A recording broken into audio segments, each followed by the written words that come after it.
The following is transcribed.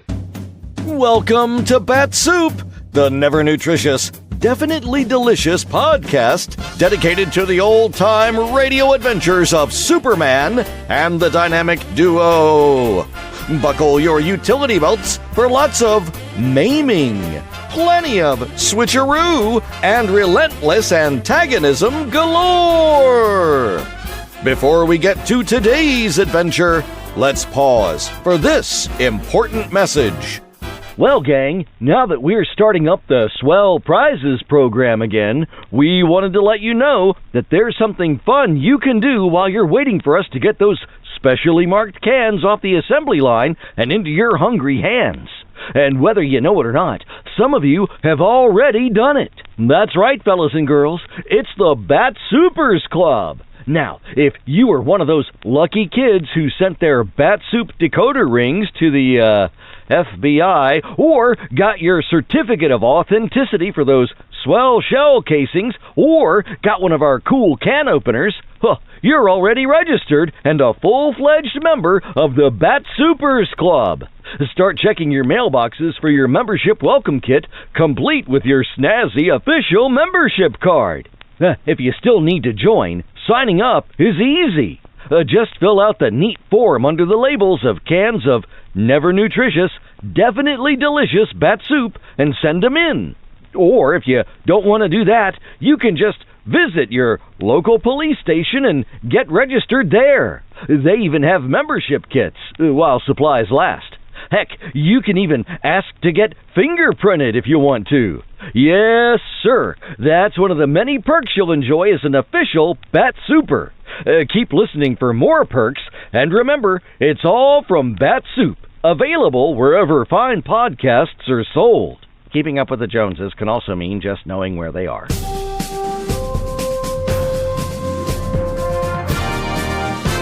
And now, Bat-Supe presents today's adventure, Part 2 of The Super Sleuth, as originally broadcast on July 23rd, 1946. Faster than a speeding bullet. More powerful than a locomotive. Able to leap tall buildings at a single bound. Look, up in the sky. It's a bird. It's a plane. It's Superman. Kellogg's Pep. P-E-P, Pep. Kellogg's Pep, the Sunshine Cereal, presents The Adventures of Superman.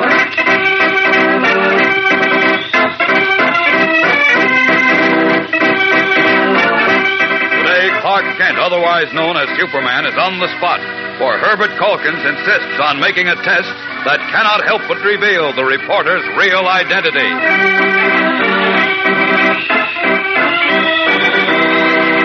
Hello there, gang. This is your pal Dan McCullough.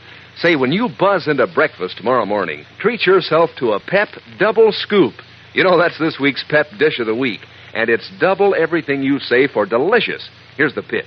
Just pour your regular serving of Kellogg's Pep, the Sunshine Cereal, into your dish as usual. Scoop out a hollow on each side and scoop in some juicy red raspberries. Add milk and sugar, and you've got it, a Pep Double Scoop.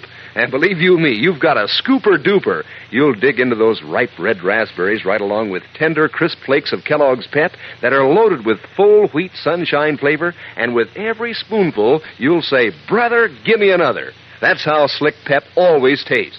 Why, Pep's golden toasted flavor just naturally sends you, and sends your spoon right back for more and more till it hits bottom in your bowl, which is the right idea, especially now that we're sending the cereal grains to fellows and girls across the seas to help give them good nourishment. Remember that when Mom brings Kellogg's Pep home from the grocer's, make sure there's no waste at your house. And remember to pour it carefully if you pour your own Pep, because this is a particularly important time to eat all your Pep. Don't waste it. And now, the adventures of Superman. After many years of study and research, Herbert Calkins, Scotland Yard's most famous detective, was convinced that he had solved one of the world's greatest secrets, Superman's double identity.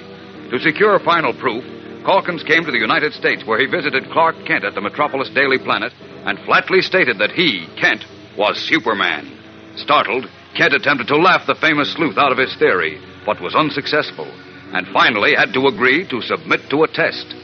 As we continue now in Kent's office, the square-set, square-faced detective has produced a small cylinder in which, he explains, is a sterilized needle. Listen. Hold out your hand, please, Mr. Kent. What for? Superman has impenetrable skin. Oh? If I can puncture your fingertip with this needle and draw blood, it'll prove conclusively that you are not he. But I... If I can't puncture your skin, it'll prove that I'm right and that you are Superman. Now then, please, hold out your hand, old chap. But, wait a minute. Your hand, please. No, I can't do it. Very well, then. Your refusal to make the test releases me from my promise. Now I shall go ahead and publish my book, revealing your double identity to the whole world. Just a minute, Mr. Calkins. You don't understand. You see, Well, some people can't stand the sight of blood, you know. Not even a tiny drop of it, and I... Do you expect me to believe you can't? Well, I hate to admit it, but quite a few folks around here will tell you that I'm not very brave. In fact, one of my best friends calls me a mollycoddle. You're putting on a good show, but there's no use. Oh, there you are, Clark. Lois, what a break. Listen, the chief wants to see you at once. Oh, I'm sorry. I didn't know you were busy. Oh, no, that's all right, Lois. As a matter of fact, you're just the person I want to see. Miss Lane, allow me to present Mr. Herbert Calkins, late of Scotland Yard. Delighted, Miss Lane. How do you... Did you say Herbert Calkins? The famous detective? That's right. Well, Look, golly. Lois, I know you'll be glad to talk with Mr. Calkins a moment while I see what the chief wants. Now, look here. There's nothing I'd like better. I followed all of your cases, Mr. Calkins, and there's one in particular that I'd love to ask you about. The case of the London witch doctor. Good. You two have a nice chat. I'll be right back. Now, into Lois's office. Should be a pin on her desk somewhere. Oh, yes, here's one. Now a match. Let's see. Oh, good. Here's one. What a spot I'm in. This Calkins is a smart potato, and he's got me cornered. With a little luck, I might be able to fool him. Yeah, I guess the flames made this pen sterile. Now for a quick visit to Mr. White's office. Now, look, Kent, about this Baltimore story. Whatever you want, Chief, consider it done. Now, let's shake on it, huh? I want to shake your hand to seal the bargain. What is this? Let go of my hand, Kent. What in thunder's come over you? Ouch! What the... Well, what's the matter, Chief? You cut my finger. What? Stabbed it or something. Look, what kind of a gag is this? Say, there is a drop of blood on your little finger. Yeah, I guess I must have a rough edge on one of my fingernails. Here, wait a minute. I'll... Oh, let go. No, let go. No, hold steady. I'll just brush it off. There we are. You better get some antiseptic on it right away. Oh, nonsense. Can't even see the scratch. Just the same, I Will wouldn't you take stop any... acting like an idiot? I said you can't even see the scratch. Now listen, Kent. I want to Look, full I'll be complete... back in just a moment, Chief. I've got to get rid of a visitor. Well, first. hurry up. I will. Oh, thanks very much. Thanks. For what? For your contribution.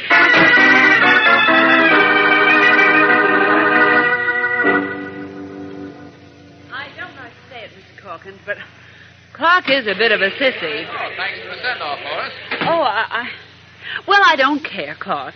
Mr. Calkins says that he wants to make a blood test on you for some reason, and you seem afraid to submit to it. Well, I don't happen to like the sight of blood. You know that. There, you see, Mr. Calkins. Yes, I see, Miss Lane. Mr. Kent seems to have fooled you as he fools so many other people. Fooled me? What do you mean? That question, my dear, will be answered in an important book I intend to publish very shortly. A book? Precisely. Now, wait. I've changed my mind. What's that? I've decided to go through with the test. Really? Why, what a big, brave man. I say. What made you change your mind, old man? Never mind. I'm ready, Mr. Calkins. Very well. We'll soon find out.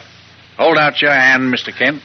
Well, if you don't mind, I'll stick the needle in my finger myself. But why? Well, you might stick it in too deep. Oh, now, really? Of all the sissies... You keep out of this, Lois. Well, Clark. Well, Mr. Calkins? Here's the needle. But no tricks, my lad. I'm watching you. Well, all right. Here goes. Quickly cupping his hand, Clark Kent pretends to puncture the skin of his little fingertip, where he had previously deposited a tiny drop of Perry White's blood. Then, still acting the frightened mouse, he cries out in pain. Oh! Oh! There you are, Mr. Calkins. Blood. I can't look at it. Will you stop being such a baby, Clark? Are you satisfied, Mr. Calkins? Hurry, will you? Hurry. I don't want to faint. Just a moment, old chap. Now what? I'll just take this stuff up in the eyedropper there. Like this. Put it in this bottle. There we are. Can I look now? Honestly, just wait until I tell the chief and Jimmy about this. Oh, please don't tell them, Lois. Well, what about it, Mr. Calkins? Are you satisfied now? He should be thoroughly satisfied that you're as brave as a mouse. Look, Lois, I will admit this is a bit of a stumper, Mr. Kent. But I'm not saying yes, and I'm not saying no. Yet. There remains something I must do first. Goodbye, Miss Lane. Goodbye, Mr. But Calkins. what about... I'll be in touch with you later, Mr. Kent.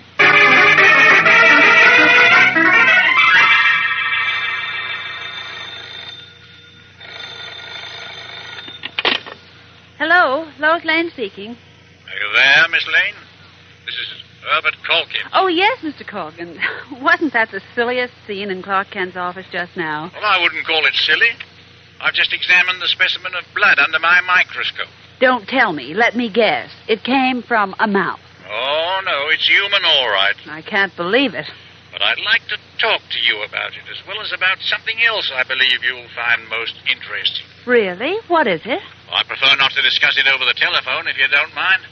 Could you possibly get away from your office and meet me at the Somerset restaurant? I can and I will. This sounds intriguing. When? Shall we say in 15 minutes? Right, Mr. Calkins. I'll be at the Somerset restaurant in 15 minutes. Replacing the telephone, Lois Lane quickly powders her nose, puts on her hat, and hurries from the Daily Planet to meet Herbert Calkins. What does the famous Scotland Yard detective have to tell her? We'll know in a moment when we return for the exciting climax of today's episode. So stand by. You know, breakfast sure does give your appetite the old come on when there's a bowl of Kellogg's Pep at your place at the table. Pep looks so sunny and so crisp and golden you want to pull up a chair and pitch right in. And Pep, the Sunshine cereal, tastes just as good as it looks, believe me. Pep's Sunshine flavor is so smooth and rich, why it kind of tickles your taste. And the delicate crispness of each tender flake of Kellogg's Pep is so terrific, each spoonful teases for more. Yes, sir, Pep is a surefire hit when it comes to brightening up breakfast. Helps start you off in the right mood for a good day. You see, when there's Kellogg's Pep for breakfast, you're getting solid whole wheat nourishment plus. So it's a slick trick to polish off every single toasted crisp flake in your bowl. And, say, here's another angle. Nowadays, the cereal grains, like the whole wheat and Kellogg's Pep, are being sent to fellows and girls overseas. So it's not a good idea to waste cereal. Keep on the beam when Mom brings Kellogg's Pep home from the grocer's. Don't waste it. If you pour your own Pep, pour it carefully and eat up every bit you pour out. And, say, kind of keep an eye on your younger brothers and sisters, too. That's a cinch, isn't it? Just be sure to eat all your Pep. Don't waste it. Seated at a table with Herbert Calkins in the Somerset restaurant, Lois Lane's eyes have been widening more and more as she listens to what the famous English detective has been telling her. What? Superman? Oh, I can't believe it, Mr. Calkins. If you'll forgive my saying so, Miss Lane, I've never been wrong yet. I've worked for years on this case. I've collected mountains of incontrovertible evidence, photographs, the only footprint of Superman's in existence. I know you told me, but Clark, I just can't believe it. Superman is so... Think, Miss Lane, now, think.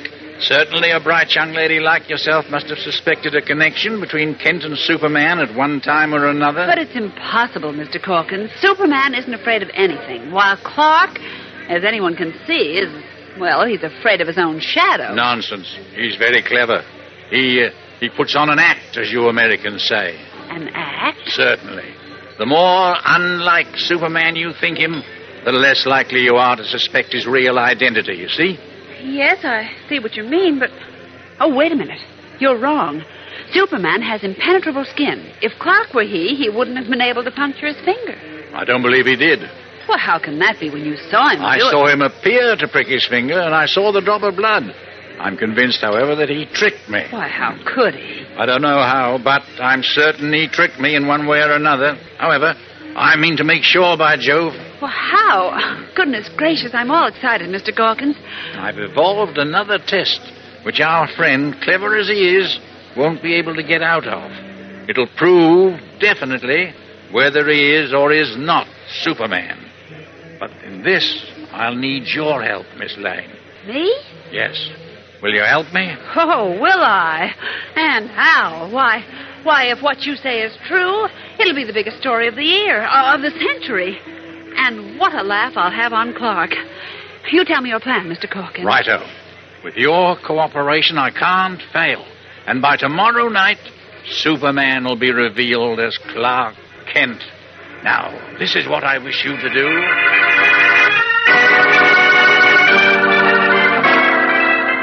Carefully, Herbert Calkins completely outlines to Lois Lane his plan to prove conclusively that Superman and Clark Kent are one and the same person. What is the ace detective's plan, and will it succeed? Tomorrow's episode brings another battle of wits between Scotland Yard's greatest sleuth, the man who has never been wrong, and Superman, who battles to guard the secret he holds more dearly than his life. Be sure to tune in, same time, same station. And remember, for breakfast, it's Kellogg's Pep. For excitement, the adventures of Superman.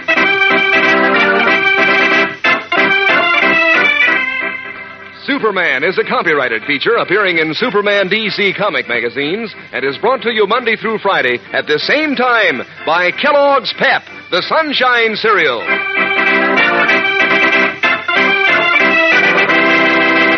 You know, gang, you never forget a famous name. Like Kellogg, the greatest name in cereals. Kellogg brightens up breakfast with Kellogg shredded wheat. 15 crisp, tender biscuits in every package. There's loads of natural nut-sweet flavor in toasty Kellogg shredded wheat. Loads of fine nutrition, too. It's whole wheat. And these plump, delicious biscuits are just the right size, made to fit the bowl. Try them soon. Ask Mother for Kellogg shredded wheat. And be sure to be with us tomorrow for the thrilling adventures of Superman. This is the Mutual Broadcasting System. That was part 2 of The Super Sleuth from The Adventures of Superman. Thank you for listening.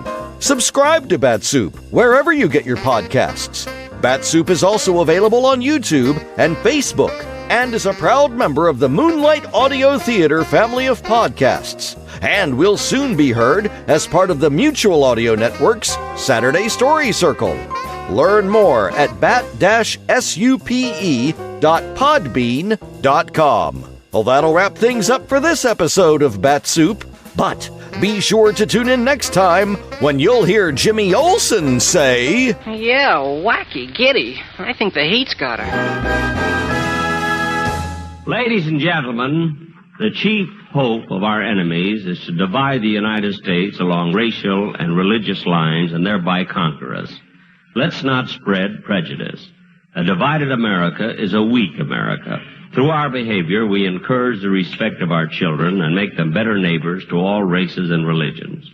Remind them that being good neighbors has helped make our country great and kept her free. Thank you.